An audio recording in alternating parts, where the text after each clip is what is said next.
guys, jadi hari ni aku nak buat video. Aku nak hiaskan pembaris yang ini. Ni pembaris yang aku selalu buat jurnal tu. Korang tahu kan? Jadi pembaris ni sangat-sangat kosong dan macam bosan. Jadi aku ada stiker. Aku nak hiaskan satu-satu stikernya. Okay, dia dalam kotak ini. Ini ni kotak ni aku dapat kat sekolah pagi.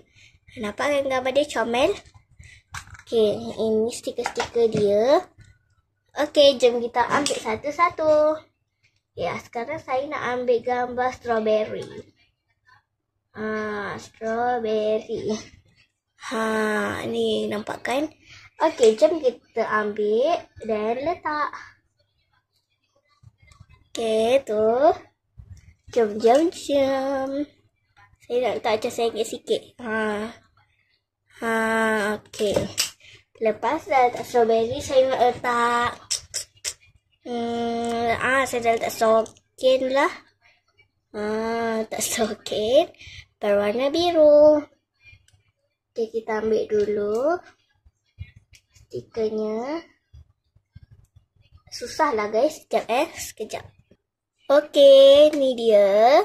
Kita akan tampal dekat sini.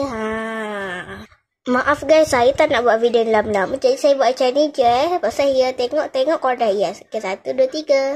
1, 2, 3. Saya sudah hias korang. Okay, korang tengok dari sini. Yang last ada Cinamoral. Okay, macam mana korang, cantik tak pembaris ni? Okay, saya nak offkan video ni. Bye. Jangan lupa like dan subscribe. Bye.